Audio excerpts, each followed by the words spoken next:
all of you for coming this morning, and I know a lot of you came last night. I hope you had a good time. I know Doug and I had a good time, and thank you again for supporting the museum. Normally, we have just Doug Fehan come up for the racing seminar, but we have a surprise guest that we're honored and thrilled to have. Jim Campbell is going to join us today. If you don't know who Jim is, he's the VP with General Motors. He has several titles, but the most important one for us is he's in charge of Corvette Racing. So he's the man, but he has all of the racing out of NASCAR, IndyCar, the Cadillac program, the Corvette Racing, some drag program. So he's got a lot on his plate, and for him, he flew in this morning just to be part of this. He tried to come last night, he got tied up in some meetings. So he made a special effort to fly in this morning, and he's got to fly out this afternoon. So I'm just thrilled to have him. Let's welcome Jim Campbell.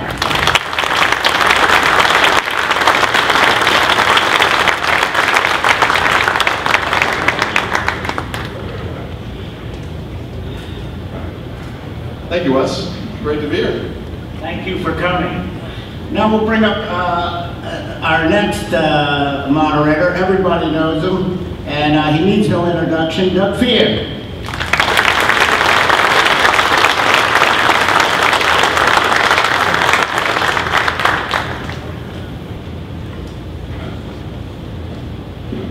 I should mention that Jim doesn't just get to hang out with Corvette Racing and have fun. He's also got trucks, performance accessories. So Jim's got a lot on his plate. So again, we should be really honored that he made time to come today. I'd like to start this off and have Jim tell us, Jim, how did you get started in Corvette Racing? What was your first introduction? Well, it's a good question. First of all, thanks for having me here, and my thanks is to all of our Corvette owners here. Thanks for the purchase, thanks for the ownership, thanks for your passion. Ron, how you doing? I see so many familiar faces here, and I'll tell you why. As a little kid, probably like many of us, I fell in love with the Corvette and Camaros early on, and I joined our company and called on dealers on the field, and worked my way through different jobs. And I got an opportunity to interview for Corvette and Camaro, the business side of the job. We call it brand manager at the time. And so I went through this interview process. I left the interview. I'm like, there's no way I'm going to get selected. So I went back. I flew back to Kansas City to call on dealers. And about a week later, I got a call from a guy named John Millbrook, who was the general manager of Chevrolet. And he said, "You got the job." And it was the most exciting moment of my career. And probably my life, just about, to be able to fulfill a dream that was to work on Corvette and Camaro. And so in the auto industry, that's one of the jobs that is just so very exciting. And so I want to tell you about my first day. So I flew from Kansas City to Detroit. I go to our world headquarters, which at the time and still is on the Detroit River, downtown Detroit. Go into my office, meet my new team. There's a folder on the desk. There's one folder. And my predecessor had already retired and moved on. And this manila folder had just in pencil or pen, it said R99. So I looked at that, first day of the job, what do we got here? And I opened it up. And this was a race program for Corvette. And we never raced really as a factory effort at that point. Obviously, there's been a lot of support from the factory to privateers and kind of pseudo factory effort, but never really a formal factory program. And I thought, this is unbelievable. But at the time, we had done a lot of preparation to go racing, but we had not received the final approval and funding, which was, in our world, was a pretty big number. And so we had to go, I had to go in to see John Middlebrook to get the final funding to approve the program to actually run a partial season the first year, and then the goal was to run a full season after that. So that was the beginning of my time on Corvette and Corvette Racing. It was so very exciting. And then the parallel to that is we had Camaro. Camaro was involved in drag racing, and so my path in racing began, and I've been involved in racing ever since. But it's great to be with you all. Thank you for your purchase of Corvette. Thank you for being part of this bash here and supporting the museum. It means so much to me, to Doug, to our whole team at Chevrolet. Thank you. Let's give you guys a round of applause. Thank you.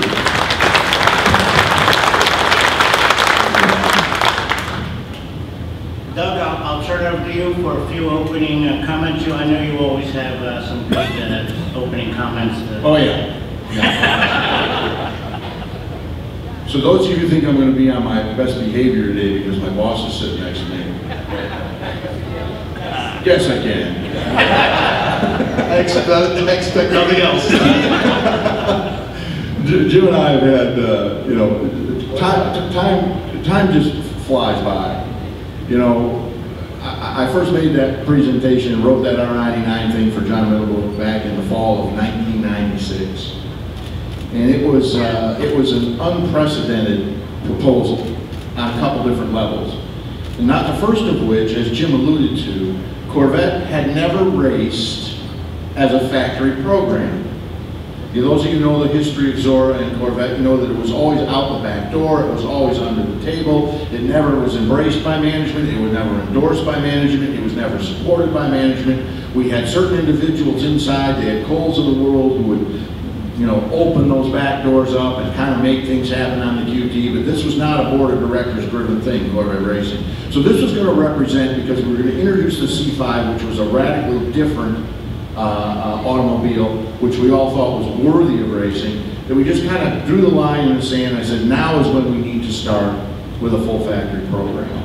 So it was that was a landmark decision on behalf of GM management to go forward and decide that we were going to fully support this program going forward. Little did either of us realize at that point in time that, you know, 20 years from then, 22 years from then, that we'd be up here today still talking about Corvette Racing, because that wasn't the history at GM. In road racing, programs ran for 1 year. That was the longest continuous running program in GM history before we got Corvette accepted and approved and moved forward. The program was radical in a couple senses, aside from the fact that it was going to be the first time in the factory. For the first 2 years of this proposal, we weren't going to race. We were going to design, build, and test a C5 Corvette.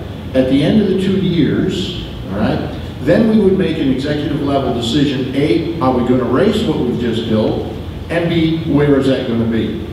What series would we compete? Would we be going to Le Mans? What would we be doing with the product that we spent 2 years developing? We were able to accomplish that in those days, before cell phones and the internet, without anybody knowing, including the people inside the company. There were only a handful of people who knew what was going on. So it was a great start, and they had to fund the program at numbers, without revealing the exact number. I can tell you they were 4 and 5 times an annual budget, the highest annual road racing budget that had ever been approved for each year of those first 2 years. That in and of itself was something that those that had been around our company for a long time said, that's never going to happen. No one's ever going to approve that. Well, you know what? When you put it all together in the package and you explain to them that this was going to serve as a template to how we were racing in the future, it made sense. It resonated. And to a lot of people's surprise, they bought off on that. And we spent those first 2 years designing, building, and testing that Corvette and debuted it. We actually made the announcement with John Middlebrook in Las Vegas at the SEMA show. All right? And it was the Daytona of 1999. I think that was the first weekend in February in 1999. That was the first race for Corvette. Those were just watershed moments and very, very important times for both Jim and myself in building the foundation for how we got to where we are today. So and that's where Jim and I started working together back in 1996, 1997. Yep. Can I just add one more thing? This is so fun to talk about this. And I'm looking at the audience, and I remember our very first race in Daytona in January of '99. And I'm looking around the audience right now, and some of you were there. Who was there? Who was there with us? Okay, there were a few people. And so we, let me back up for 1 second. one of the guys that is kind of doesn't get a lot of notoriety, you heard his name a couple times, a guy named John Middlebrook. He was a general manager of Chevrolet. He's the guy that actually had to, somebody has to pay for this stuff. And then you got to get alignment in the company with all the different departments, and you know, guys like Kurt Fischel and Doug was part of that, and then people within Chevrolet. But Middlebrook had to actually pay for the program, and he was kind of our, nobody saw much, but he was kind of the guy inside the company that was our leader when it came to motorsports. And so when we got the approval for big dollars to go run this thing for a partial season, and then a commitment to go beyond that for at least maybe 2 years, that was a big moment. And so so fast forward, we now are debuting the race program in Daytona. We invited Corvette owners from different clubs to come and join us. And if you remember, we parked all the Corvettes in the backstretch. And we rented a couple of the suites around the backstretch. All those stands are gone now. And so we had those suites 24 hours a day for the 24-hour race. We had a chance to then celebrate with the Corvette owners. We're going to go racing. They had a chance to drive the Corvettes on the track before the race. It was so special.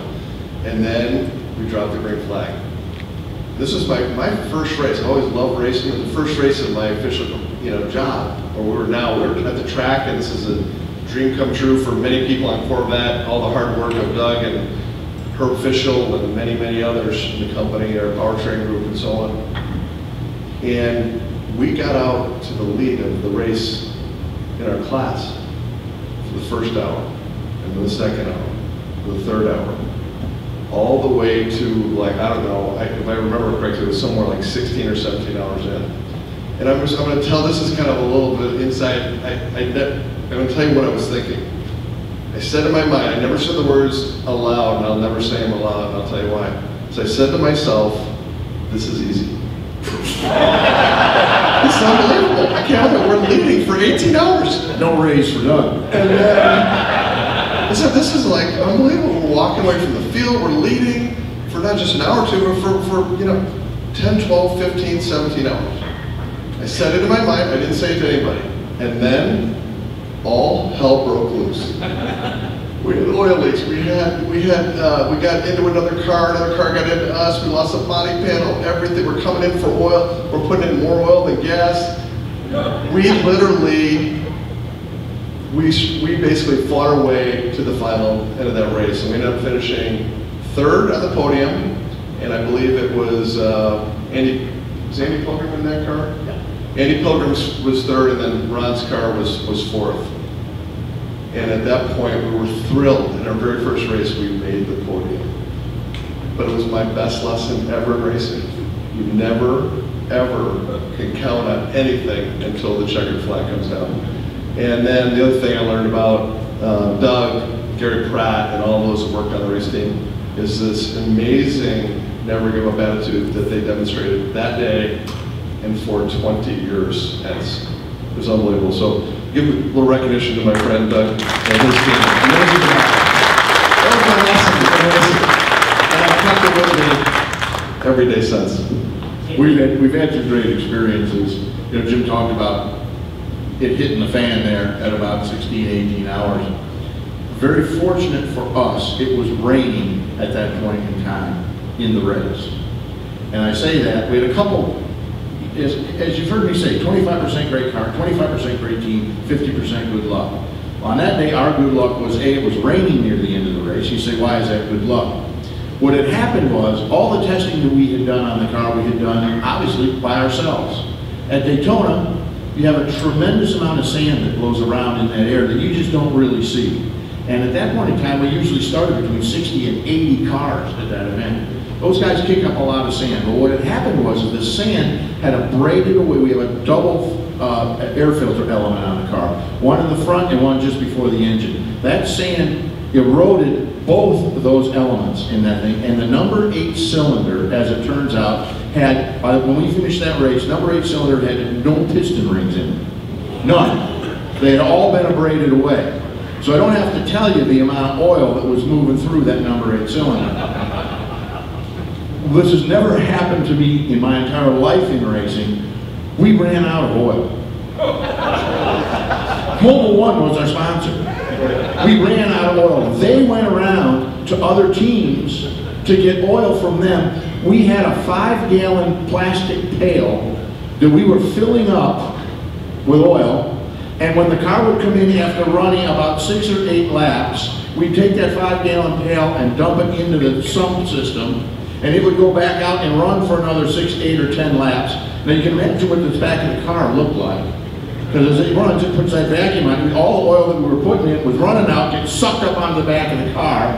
And we were getting black flag because there were guys coming behind us saying, well, there's oil coming out of the car. You got to bring those guys in.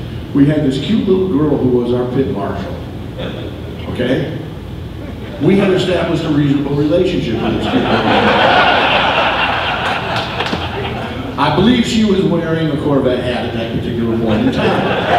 And she was thrilled to be part of our race team as a newly acquired member. So she had the radio, she would just radio back. Yeah, they came in, it was a leak on top, they got that fixed. We only had to go for a couple of hours. Anyway, long story short, they let us run and finish the end of that race totally unaware of the fact that we were running about 5 gallons of oil every 15 minutes. It was an amazing point in time, but that's what got us to that 3rd place. It was crazy. You know what? Corvette owners that were there, it was just, you know what, we were so excited to be with the Corvette owners racing together, and ever since that race, the amount of support we've had from many of you here in the audience and other Corvette owners around the world has been second to none. And we see all the car corrals, and we see what the other manufacturers are doing. There is nothing that compares the Corvette community and its support, Corvette and Corvette Racing, and for that we're grateful.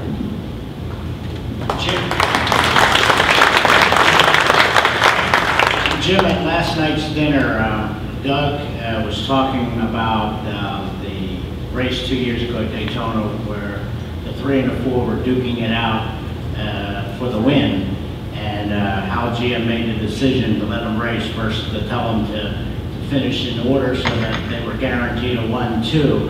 Could you give us your thoughts of what you were thinking about? Well, yeah, and I give credit to this guy right to my right, and he just said, we got to let them race. And that was a pretty cool moment, and you probably talked about it last night, but I think you had 2 veteran drivers that they're tough competitors. Those 2 guys, you had Antonio and Oliver, right? Yes. So those guys, they're seasoned guys. They race hard. They have respect to one another, and that was the key to the matter. And credit to Doug and the team to say, let's let them race, and it was amazing. And you know what? I don't even know what was going on in the prototype category at that time. Of course, we were racing a prototype with a Corvette VPs, but the whole focus of that end of the race, and maybe you were watching on TV or tracking on live, it was the 2 Corvettes, and that was a pretty special moment.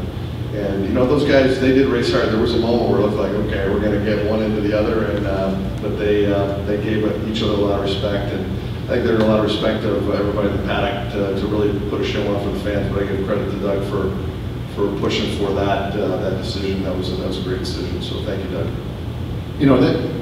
There are certain points in time that whether you want to or not define your team.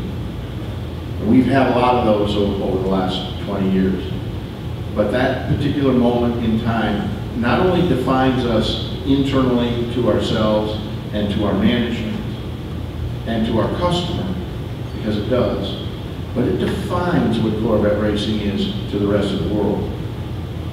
And that is something that should never be lost in that, because as we go forward, it's not just trying to satisfy what our internal goals and objectives are. It's obviously to have respect for what you guys are looking for, and then think about what we've done with the Corvette brand on a global basis. I'll share a little story with you. Early on, when we were just starting the program out, we had made the decision to go to Le Mans. We knew, or at least we thought we knew, what the perception of the Corvette was throughout Europe. And quite frankly, it was not a good perception. First of all, it was big, it was noisy, gas guzzling, V8, and it was owned, and the reputation it had was drug dealers, pimps, and prostitutes. Which is what originally attracted me to Corvette Racing.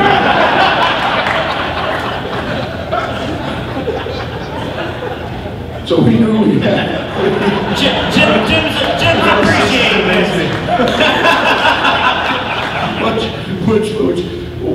which, by the way, we knew it was going to be a steep mountain to climb. So as a team, our internal team, myself, Jim, Gary, Claudia, we knew we wanted to put together something that when we got over there would begin to change that perception and begin to change how the Europeans felt about the Corvette. And it was Gary Claudio who dreamed up a deal. Each year you go through scrutineering, which is their tech inspection, and it's very traditional. Those that last night heard me tell you that the French culture is based on tradition. And you also heard the reason for that. Yeah. We'll skip over that. And so we knew we had to have something that resonated. You go through the downtown area, the cars are shipped downtown, they have this whole area set up. People who live in Le Mans get to come out, they get to see the cars up close. These are people who could probably never afford to go to the race, but live in the city and have a huge sense of internal pride about the Le Mans 24-hour race. That's the whole reason the city exists in their mind. This race is the biggest thing that goes on in their lives. It's a huge event. At any rate, so we wanted to do something, so we go through, once you go through the tech inspection, now you're parked in an official area, there's a big scaffolding set up, all the photographers are above the cars, there's a huge Le Mans background, the cars are positioned, the team gets behind there, and they take the official team photograph. Very traditional thing, very important, and this is what appears in the annual book that they produce each year for Le Mans. So we had been there and seen what they were doing, we knew how important that was. In France, they are in love with American cowboy movies. I don't know why, but they think that half of America rides around on horses with cowboy hats, having never been there. So we show up and we have big old cowboy hats. We're not wearing baseball caps, we're wearing cowboy hats. They love that. In the pre-inspection, the cars are set out and all the teams historically have just cordoned off that area. People could get up close, but they couldn't get, right up to the car. So we decided we're not going to do that. We took down those barriers. We let the people come up to the cars. We took their kids, put them in the car, let them take pictures of their kids in the race car. If you could see the look on these people's faces who have done this for their entire life, every year they've done this. The first time in their history that a team had opened themselves up, let their children come up, let them come up, they were like kids at Christmas, these parents, seeing this stuff. That was step number one. Step number two, when we got done with this photograph thing, we get the, okay, you're done, get out of here. I said, no, 1 minute. We took off the cowboy hats. And each team member had a beret and a fake mustache in their pack. They put on the beret and put on a fake mustache, and we stood there for the photograph. And I can tell you two things happened. Number one, the crowd broke out in applause. These are people, this is the first time we have been there. They broke out in applause. The guys, the photographers on the scaffolding started laughing so hard, the scaffolding started shaking. They couldn't take pictures. They had to wait for them to stop laughing. They took that photograph, and the next morning, the regional paper, Le Sarf, had that above the fold, center fold, was the Corvette team with their berets and their mustaches. We knew right then that we had taken a great first step in changing the image of Corvette. Now when you go to Le Mans, and I know a number of you have been to Le Mans, yes, okay? When you go downtown and you walk around, the storefronts all decorate their windows. Guess what? It's a Corvette. It's a Corvette, Corvette yellow. They all have model cars. We have become their adopted team. Because there are no real French manufacturers competing. I mean, it's Ferrari, Porsche, Aston Martin, BMW, Corvette. No French cars competing. We have become their adopted team. So we went from that rather discouraging image of what Corvette was to where now we have become their program. And it's amazing. It's amazing for us to see that. Charlie, you were at Le Mans. I didn't see raise your hand. There it is. One thing I just want to make one correction. I said earlier at 24 Hours at Daytona, the number 2 Corvette C5R with Fellows, Knifel, and John Paul Jr. They were third, and so I think I had that the other word. So, but anyways, that was good. It's true. Just to summarize, the image was, we'll just kind of generally say it was not good on Corvette in Europe. Okay, we're going to kind of put on that, and it's been an amazing journey. It really has, and there is definitely a connection between the French citizens that come either in town or come to the race and Corvette. It's a special thing. We've tried to build on this whole tradition thing because we know how important it is, and we know that's the building block of the culture. Each year in the week off, we go down, we run for a week, we take a week off, and then it's race week. In that week off, we host a dinner at our paddock setup with the gentleman that cooks for us and for the team, and we invite the top 5 ACO and FIA officials to this dinner, and this will be, I don't know, this will be a 19th year at Le Mans. Yeah. That's right. We've run 18 times. It's 19. Yeah, this will be our 19th year. And they have embraced this. They look forward to it. It occurs on Tuesday night in that off week. And we found a way to their hearts. You got good champagne, you got good steak. You can just about get anything done you need. I got to come over for that. I haven't been over for that one. I got to come over for that. Well, he's always been invited. This is a busy guy. He's got everything from Corvette Racing to floor mats. So I mean, it covers the full gamut of an automobile. I don't know how he does it. He does. Let me just say something about that. Daytona finished that they were just talking about 2 years ago, and I was fortunate enough to be in the pits. And when the word came over the radios that the drivers were going to be allowed to race and not be told to hold position, I mean, a lot of us were just stunned, you know, because that's a big deal, you know, if they don't finish first and second. And I thought, wow, what a tough decision that is by Doug and management to let them run. And the fellow sitting to the left of Doug, I think, had to make that decision, so we should give credit to not only Doug for telling him that's the decision to make, but that Jim made it. So Jim, thank you for Doug and the team did it. They did a heck of a job. I'm really proud of them. I will open it up for some questions. Yes. I've enjoyed over the years Howard hearing good stories, and I've loved every moment of it. You spend a lot of time talking about other people, the drivers. I've never heard you say what your path was through General Motors that brought you up to be the obvious choice of the Corvette Racing. Can you give us a couple minutes on that? GM had a very generous program for those of us that had recently left prison. And it's called work release at that point in time. It was an interesting path. First of all, you know, pretty much born and raised in Detroit, so he knew automotive. Jim was the same way. His dad worked at GM before he did. When you're in that environment, you really didn't have an option. I mean, you didn't think about it because it's all you knew as a young man.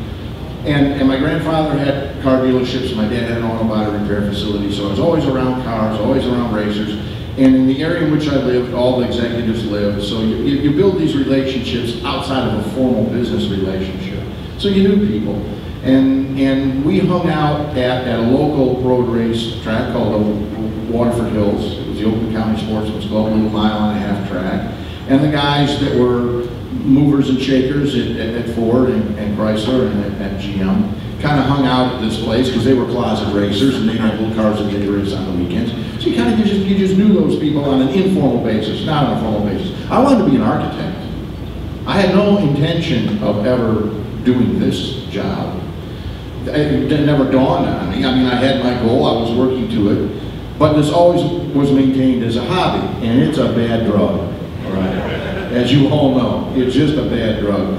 One thing led to another, and myself and my brother and my dad had a small race team, and we competed throughout the Midwest, and it had made a dent, and it got noticed by some of the guys that we hung out with, and got the opportunity to work at another company, automotive company in Detroit, located in Dearborn. I forget what they call them now, because I think they're out of the car building business. And they had a new Mustang coming out, NCM Mustang. They wanted to race it. They wanted to race it on a regional basis because they were a little bit ahead of time. They had a small displacement turbocharged engine in it, and they wanted to try and get away from big honking V8s and show that you could compete with small displacement boosted motors. And you know, I worked out a deal. We became the guys that were going to do that for that company, and that got noticed by another company. that I had taken into for sponsorship, a company called Mac Tools. I became the director of racing for Mac Tools. That got noticed by Herb Fisher, who was running GM. He called me in and said, you know, I've got a couple of road race programs that we're currently involved in that are not doing very well, and would you consider, you know, taking over one of them? I said, no, I won't take over one, but I will go out and evaluate where you are and what the other people are doing, and I can make you some suggestions as to what you can do. Okay, I was resisting doing this for a living. So I spent a year working clandestinely, going to races and evaluating where we were with our programs and where the others were, presented that white paper, and then Herb said, listen, I've got a Beretta program that we're running that's struggling. I'd really like you to come to work and see if you can get that straightened out. And you know, as drug dealers do, they give you that first one free and they get you in the door and then you're hooked. And I said, yeah, and then from there, Beretta program started at GM in 1988, writing that white paper. And then in 89, I took over that, in the fall of 89, after the season had closed, we started running the Beretta Trans Am program. We won that championship in 1990. And then from there, the rest is history, just kind of moved way up. Yeah, at GM, you betcha. I mean, I came into GM as just specifically tuned in to try and help up with the race programs, and again, never thinking that it would lead. We never, you don't. When you work for a large corporation, you really don't know what's going to happen next year. You're pretty sure what's going to happen this year. You're just not sure what's going to happen next year. There's changes in leadership. You know, the direction of the company's changed. You have to be flexible. I mean, Jim's had several meaningful jobs inside the company. I think he's finally landed where he really wants to be. He's having the most fun right now. You have to understand something, guys. When you decide to do this, you're not doing it for the paycheck. I mean, obviously you got to get paid, but you become so passionate about what you do, and it becomes so important, and the relationships that you have with the people that are around you who become dependent on you for your very existence. You don't even realize how hard you're working. I want you to think about this. Weekends at home are something that we really don't even know about. We don't know what that is. There's no difference in my world or Jim's world from Tuesday to Saturday. It's a different day name, and you got to be able, you know, whatever your mortgage payment is due. That's the only thing you got to worry about. The rest of it is spent working, and you get so immersed in it, and your love becomes so deep, and your passion becomes so strong that you lead a schedule that normal people just couldn't do. You have to be prepared to do that. You have to have a support system, whether it's your mom, your dad, your brother, your sister, your wife, your girlfriend, your kids. You have to have a support system behind you that will allow you to do this. And we're both very blessed that we've found places in our lives that let us go forward with what we love doing. I just want to note two people. If you were here at the dinner last night, Harlan Charles and Lee Willard joined us. Harlan's sitting right over here, and Lee Willard is back there. There's Lee back there. And so I just wanted to give them another round of applause.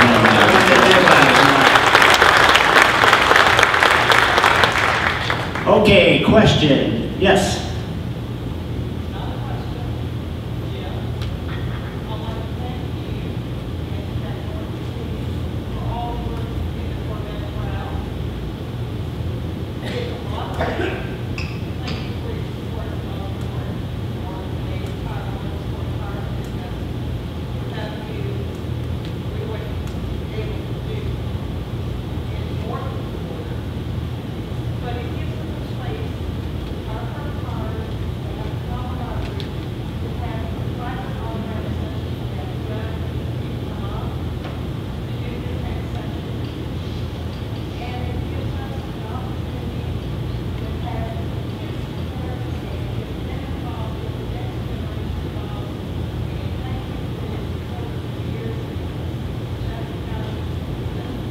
Thank you for saying that. And I know you and many others volunteer to help us run those, and so it does take the team, really, the team between us and many of the volunteers around. So thank you. You know, one of the things that I love about Corvette, and I spent many hours and weekends here at this facility But as Doug said, we're at the racetrack a lot, so we get a chance to go to the corrals like you're talking about and you help run.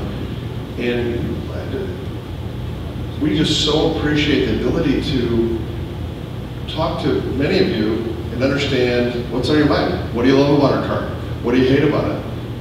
Let's go look at your car. Are you doing some things that, we call workarounds? You're modifying something, a cup holder. Remember we did the C5 and that little tiny cup holder, and then you stop and it go like this, and oh my God, I'm telling you, that one was loud and clear, loud and clear. And so I'll tell you what it really helped us do. Number one, it's been the friendships we've made over the years have been most valuable. So that we appreciate very, very much. And then it allows us to do our jobs better when we get back. We're working on a special edition. We're working on the C6, we're working on the C7, we're working on the next feature, right? What's that next feature? Yeah, special edition C6, C7, and other special editions. But I'll just tell you that it makes our job easier. It really does, because you're familiar with what all of you were saying. You love, you hate, and then we observe together things that you're doing to solve problems you have. Then when we go to design, another special edition or a special model, we can try to solve them in-house. So I want to just tell you how much we appreciate that. And I honestly, some of the people that I met at the very first race, I still see at many, many races or events like this around the country, and it means so very much to all of us. It helps us in our business, so thank you for saying that. You heard me say it last night at dinner. There's no brand, no make, no model, no company building performance level cars where the customer has as large, loud, and meaningful voice as you guys do to what we're doing in Corvette. We interact with you, we listen to you, and we react. Nobody does that. You're not getting that at Ferrari, you're not getting it at Porsche, you're not getting it at Lambo, you're not getting it at BMW. It's not happening. It's not happening. They know what's best for you when you're their customer. Here, you tell us what's best for you, we react and we produce. And that's what racing's part of. When you look at the DNA that's currently in the C7, unmistakable attributes of that car are direct descendants. Taj and his group have worked very, very hard to take what we learned in racing and put it into the production car. And when you look at that car sitting over in the corner, I mean, I can tell you, and Jim will tell you, in our lifetimes, if you had come up to us and said, oh, by the way, all right, in 2018, we're going to be building a Corvette with 755 horsepower, and it's going to have big old giant wings hanging all over it. We lost a lot of money on that bet, all right? And there it is. That's what racing does. That's what you bring to it. And when you look at that team, and we consider you to be part of the team because you play such an important role in what we end up producing, it has created a dynamic that every manufacturer in the world looks up to and is trying to equal. We have set the bar at Corvette. They're all trying to catch up with what we're doing. And that's a testament to your guys' support to us. And I want to thank you for that. Absolutely. Question? Yes, sir.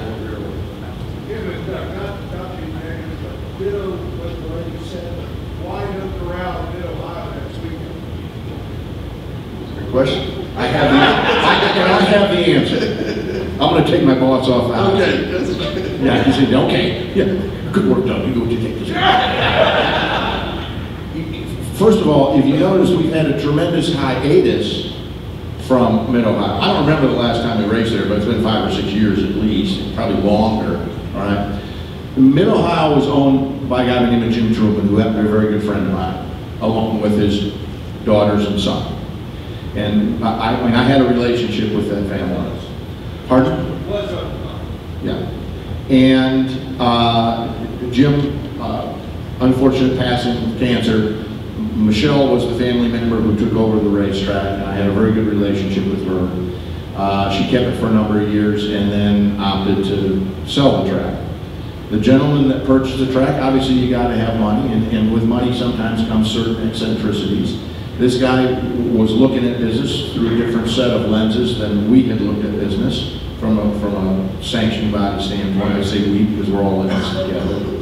And we weren't really able to put a deal together to race there. And that's why we stepped away. He felt he had a certain threshold dollar-wise that he needed to make. Didn't look like it was going to be in the cards, and we walked away, no racing. Well, over time, that's obviously changed. We were able to put a deal together with him. But over time, he has placed a value on his property that is at such a significant level that it makes it virtually financially impossible to run a Corvette for LA. Now, over time, might that change? Could be, when he sees the value of what's going on and he looks at what other people are doing and there's enough people in his ear, maybe we can get that to change. But right now, it's simply economics. He has a certain area of real estate, he has placed a value on it, and it exceeds our ability to pay. So we're going to work on that, because you've got to think about this. That's essentially our home track. That's the closest place to Detroit that we race, and we ran huge Pratt & Miller family days there. Pratt & Miller has over 300 employees, and we would bring them to the racetrack. We rented a big tent. We had hot dogs and pop and games for the kids and all the rest of that. We can't do that. We rented 3 buses, and we're parking over in a motorhome area, and we brought a grill, and we're going to cook our own wieners. So it's you know, you got to figure out a way around it. And right now, that figuring out is we're going to do the best we can with what we got, and we're going to work very hard to see if we can't get one there, because we know how important it is to that region. Thanks for the question. We our team also supports other divisions in the company. Cadillac ran in the PWC, and then Chevy runs IndyCar and stops at Mid-Ohio. We've since pulled Cadillac out of that series, but it was so expensive. We kept getting moved further and further out, where at one point, when you pulled into Mid-Ohio, we were out deep in the parking lot with our display. I'm like, what are we doing out here? So we actually stopped that, and we stopped the Chevy exhibit because we just was so unaffordable. But times will change. We'll stay on it, and thanks for your input on it. The fact that you would miss it is important. Yes, sir. For you, I know why we race IMSA and WeatherTech series, but I've noticed recently at the Continental Tire Series, which I believe is going to be now the Michelin Tire Series, we used to have the barrels there. They're no longer there. The Mustang kind of dominates. The Rosati and a lot of other cars. Have we ever thought of bringing back the barrels or even the Corvette into that series? It's a good question. I'll tell you, we did have, we raced both the 5th gen Camaro and the 6th gen with a team named Stevenson, and they have since gone out of business, and John Stevenson actually passed away. They actually won championships with Chevrolet, and the Camaro was very exciting, and it was a great rivalry between us and the folks that you mentioned, including the Ford folks. We do have a Camaro GT4.R, okay, so it fits a GT4 spec, so you can race it a lot of places around the world. Right now, we don't have a team running it in the Continental Tire Series. However, going back to the other series I mentioned called Pirelli World Challenge in the GTS category, we have a team called Black Dog Racing, and they have won the championship 3 times with a guy named Lawson Oschenbach, who's just an amazing young talent. And they are running the Camaro GT4.R, 2 of them. Tony, the owner, runs one, and Lawson runs the other. And then in that format, they have a couple races where they run this kind of Sprint X format where they bring 2 drivers in, and you have to do 1 driver change. And so we're full on there, and we're going for the championship again for the 4th year in a row. And so we'll see what happens. But we're definitely looking to do that. With that said, some of you obviously know Reese Callaway, and I saw some of the guys from Callaway here earlier. And they became our official tuner for Europe on GT3 when we introduced the C7. And what you have to do is you have to basically pick a tuner that you're going to use to run your program with. So we did that. And we only enabled that for Europe because we didn't want to bring in the Corvette into the Pirelli World Challenge GT category to run against the Cadillac. So we basically said, we're not going to run two of our brands one against the other. We're just not going to do it. So when we pulled Cadillac out of the Pirelli World Challenge GT, we were running most recently an ATS-V. So we sunset that program. We then allowed Reeves to come in with the Corvette GT3. And so, as you probably know, he's debuted in that series. And it's going to be very exciting to see how he progresses there. But we love the Camaro and love those two series, so it's a great question. Thank you. Yes, sir. Last year I saw one of the race cars over here, and I was quite amazed to find out that these little cones that are on the air intakes on both sides are used to the playing field. I'm not quite sure why that is. I didn't hear the very end of it. We got to the point where you looked at the conical shaped air filter. Yeah, the restrictors, I think that's what they call them. Yes. And it seems quite odd that Corvettes have to be restricted down to not being able to be in the same playing field as the rest of them. The statement was, it seems quite odd that a Corvette would need to be restricted. I share that feeling. We concur with you. If you can just be in charge of Bell's performance, we're good. If I can get you a job application over at IMSA. Yeah, it's, you have to understand something. When you look at what's parked over in the corner now, if they allowed us to build a race car and produce that kind of power, the other manufacturers don't have anything like that. And it would only be a very short period of time until we'd be racing ourselves. We went through that in GT1 where we were kicking everybody's fanny and they all quit racing, took their toys and went home. We don't want that to happen here, all right? And the whole BOP thing, I want you to think about this. We've been here now for 20 years and we've won our fair championships. We've won 107 races, which is unequal. Thank you, go ahead, get out. No manufacturer, no team with one make can even remotely approach that any place on the planet. I mean, this is a record that Corvette holds and probably will hold forever. All right? And we've done that because we've persevered through times like this. We've won the last 2 championships in a row. All right? That can't be good. Last night you heard me say that. If you're sitting in the Ford chair or the BMW chair or the Porsche chair or the Aston chair or the Ferrari chair and you're going in next year to ask for money to go racing again and your boss looks at you and says, what the hell do I want to do that and we get our butts kicked again by Corvette? Right? You can't allow that to happen when you're the sanctioned body. They're in the entertainment business. They got to figure out a way. So we're big about it. You don't read anything in the press about us whining about it. We don't get on TV crying in our beer. We don't do that at Corvette Racing. We just hunker down, we work harder, right? We try and do the best we can with what we've been given. We know over time, although it may not be our turn any particular year or this year, it will be going forward. And you gotta give the other guys a chance. That's why they do what they do. Because if you were just allowed to run unadulterated, we'd repeat what we did the first time. And none of us want that to happen. We need a stable platform for which we can compete and provide entertainment for you guys, keep you engaged in the product, and keep you buying it. And IMSA is providing that. They want to get better. They love close racing, but you have to understand you can't have the same guy winning all the time. And we've come to accept that, and we've come to learn how to work through it. And there's no doubt in my mind that when we get down to the end of the year, you're going to see Corvette hunt for championship. We're going to find a way. Yeah. The other thing is, over essentially almost 20 years of racing, Doug and Gary and the whole team have delivered 12 manufacturer and team championships, 11 driver championships. So if you're in baseball and you win 12 out of 18 at bats, you're going to the Hall of Fame. So anyways, we just got to stay on that. But the one thing when you're dealing with the sanctioning bodies, it's all about credibility, and we try to stay on the facts and keep the emotion out of it, and let others do the emotion, because you got to have credibility with these sanctioning bodies longer term. But believe me, we are not yielding on that. We're right there, providing the facts as the way we see them. In the meantime, we got to out hustle them, outsmart them, outwork them, and get a little bit of race luck and try to drive back towards the front of the lead for the championship standings and go for our 3rd championship in a row. And that's what the focus is. Reminds me, I can tell one quick story. 2000 and 2010. I've been always involved in racing in some form since '98. But I kind of came into this job formally in 2010.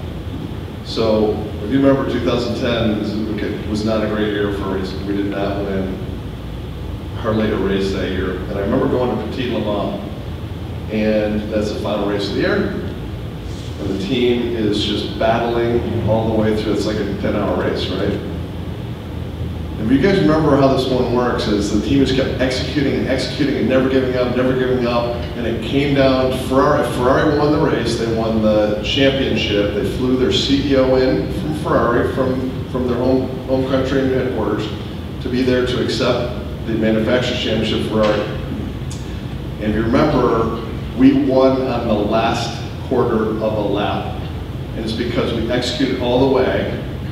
And when we had the opportunity, Ferrari ran out of gas. Hey, that's their problem, not ours. We were there to seize it, and the team won that race. And while that was not a great year overall, that was an amazing example of this never give up attitude. And then when you do that, when the opportunity comes, you seize it.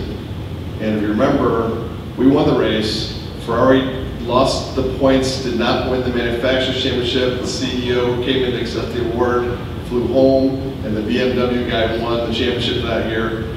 But it was not a great year, but I love the perseverance of the team. And that, those elements and that never give up attitude just continue for 20 years straight. And that's what I love about the team. And then that basically then pulls over to the business side, the engineering side, the powertrain side.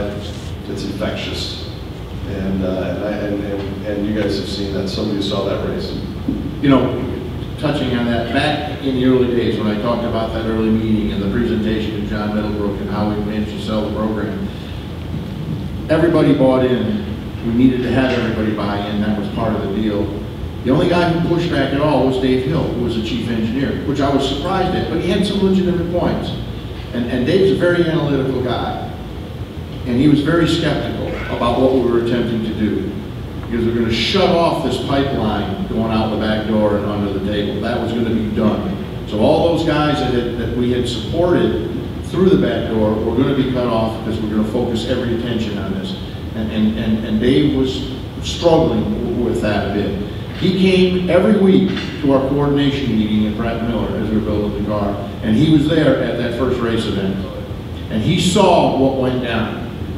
That race flipped him to the point where he got back and on his personal stationery and on every bit of communication, written communication he had at that time, and back in 1999, that was a lot of written communication, was the byline underneath Corvette Racing, and it said, "Bring the racing spirit to work."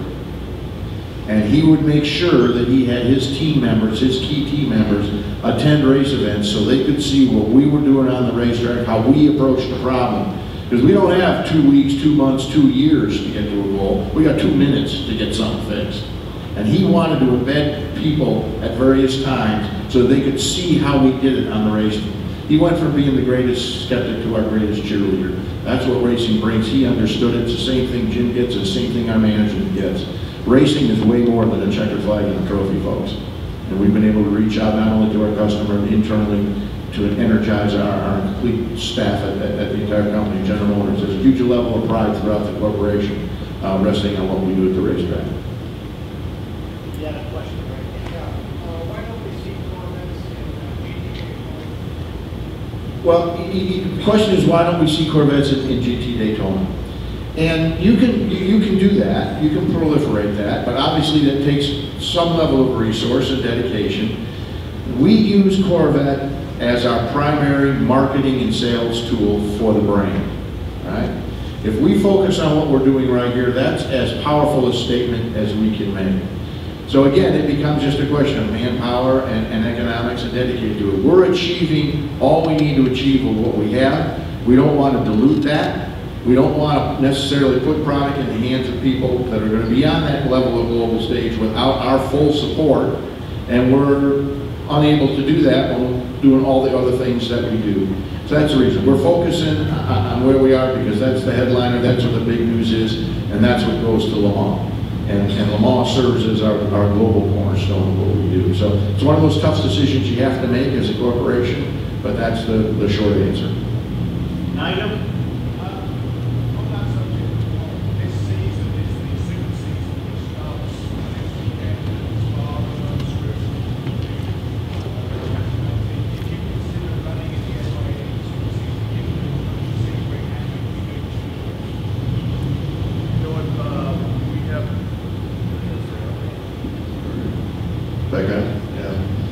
You know, we talked to the FIA a lot about WEC, and it's a resource issue. You spend more money, it's just a resource issue. And so we'll see if there's, we've run some WEC races individually, and I can see a scenario where we might do that again. I don't see us running the whole season right now, but we look at, I would say probably once a month, get a proposal from some race series for us to come in somewhere around the world, easily once a month. And we actually do evaluate them all to see, is there a series we really need to think about moving into? And then it becomes trade-offs. We move into one thing, resources are not unlimited, so you got to get out of something else. And there's some serious and difficult decisions, but we take them on every year. So it's something we'll look at, but we've run WEC at, when it was at Coda. So I could see a scenario where we could run some select ones in the future. Now, I think it's important to understand too, as a corporation, the way we're organized. I mean, Corvette Racing is bought and paid for, fully funded by GM of North America. There are other corporate silos out there. China has its own group of people that run, and they run it all from our intents and purposes, as a separate business. Same thing in South America, same thing in Europe. They all have their heads, they all have their budgets, they all do what they need to do. When we look at the amount of cars that we build and the amount of cars that we make available for global sales, long story short, it's not North America's responsibility to race in other GM domains. In a perfect world, if you could get everybody together and get them all thinking on the same page and they all contributed to the program, probably make a decision a lot easier. But right now our focus is on you guys in North America, because that's where we sell most of our cars, and that's where we're going to maintain our focus, and Le Mans. But because that answers the global question, doesn't it? I mean, if you're going to try and make impressions overseas, where do you want to go? If you got one shot, where are you going to aim it?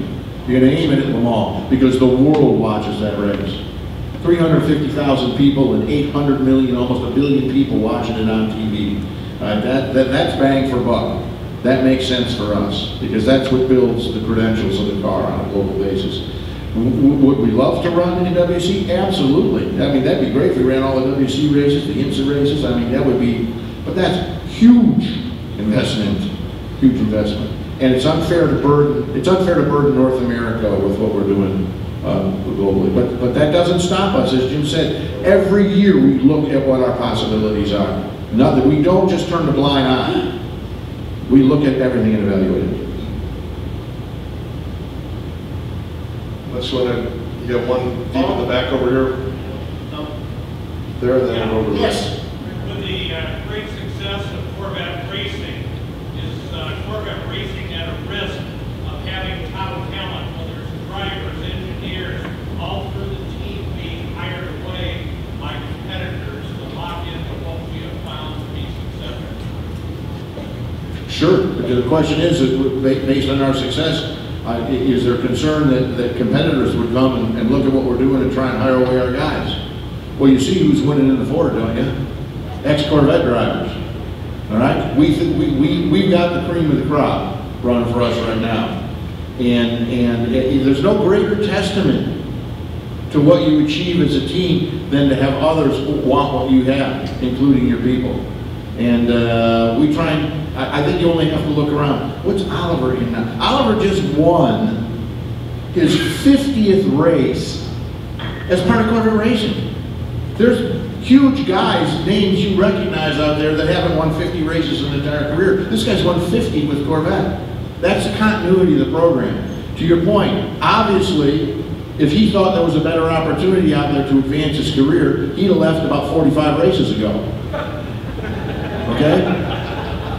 But he didn't, and he stayed. And Jan Magnussen is right behind him. I think Oliver's been there 17 years. I think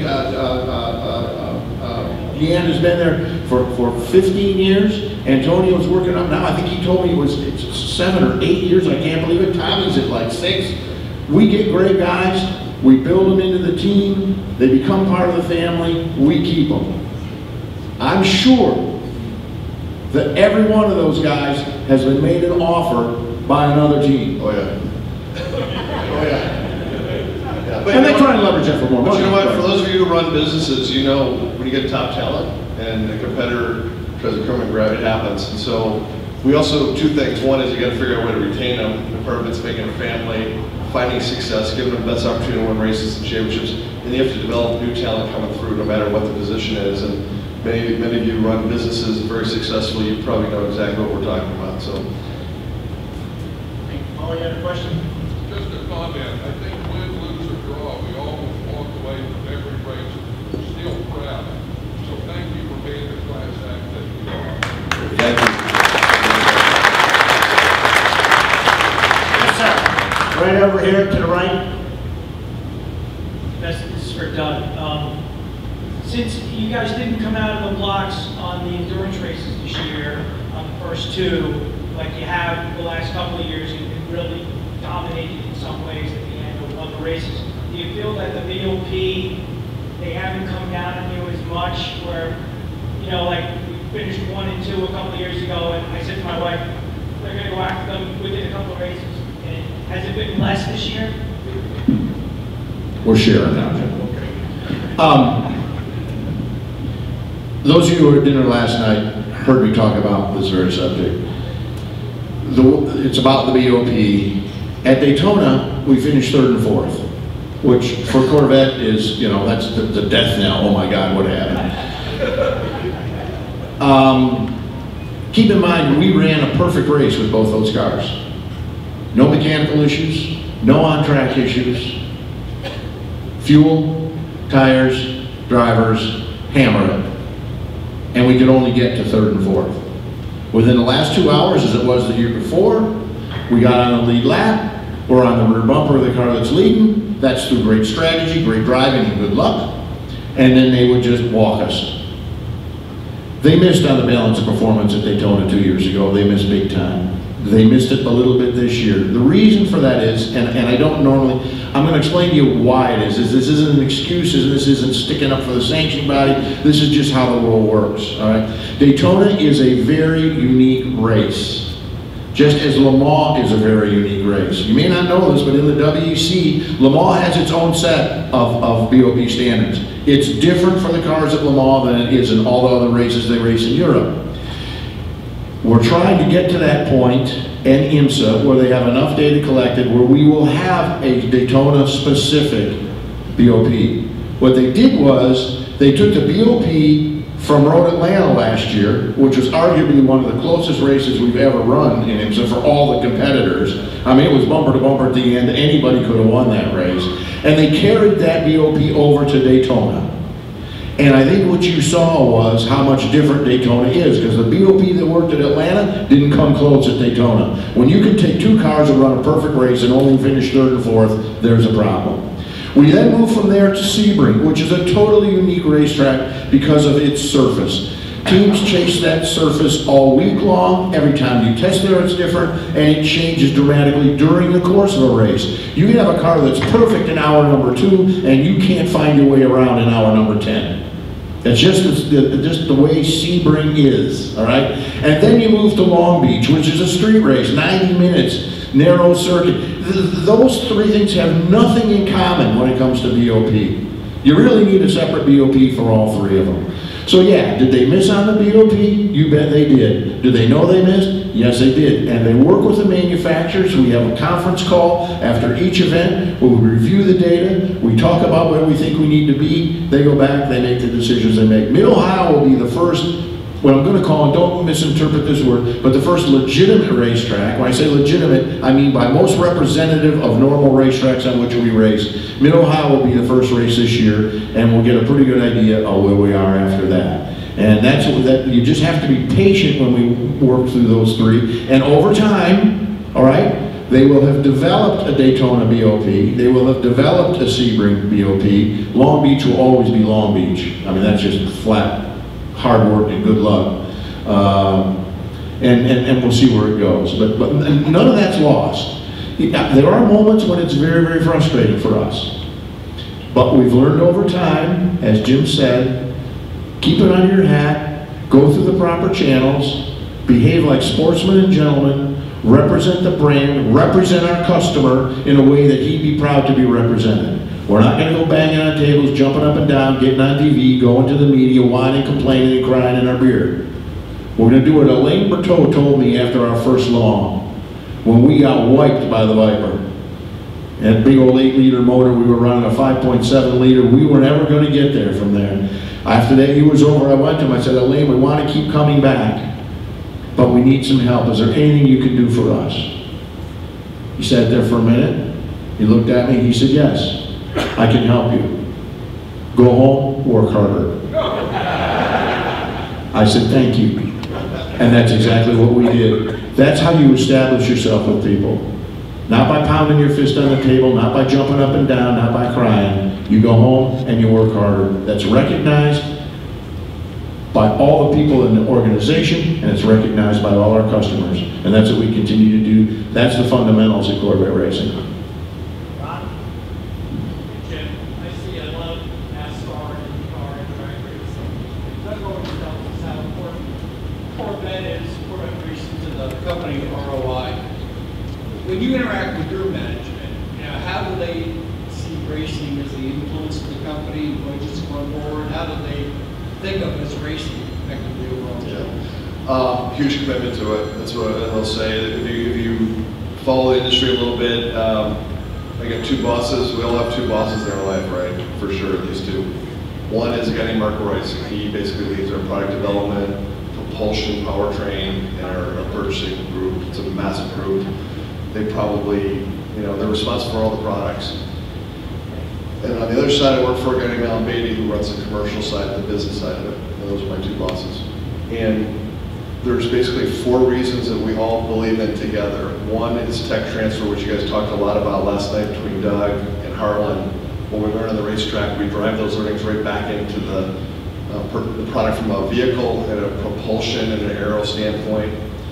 That is very, very critically important. And Corvette is by far our gold standard. We're trying to bring all of our other programs up to that level. Number 2, developing engineers, young engineers, and young business people to work in this fast-paced environment of racing.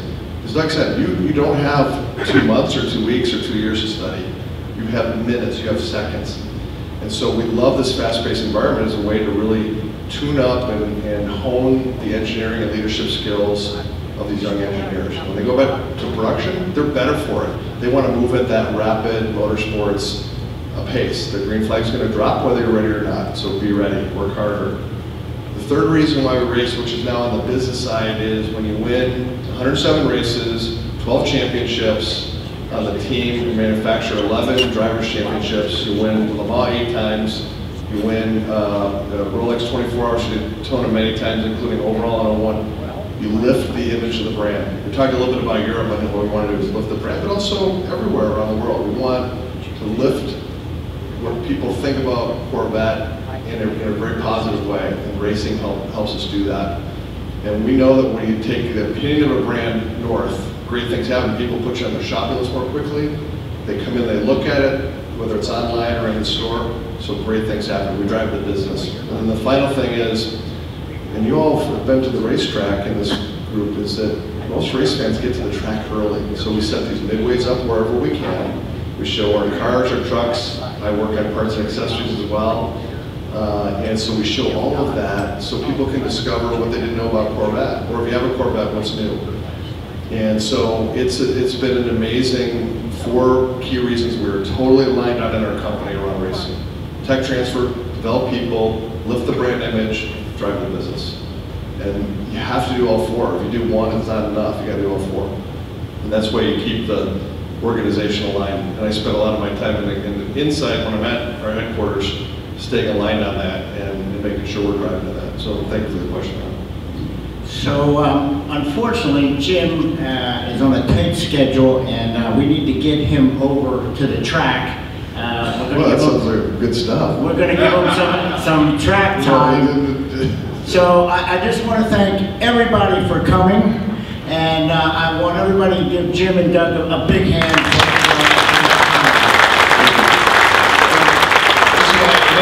As we close up here, I thank you for leading the session last night.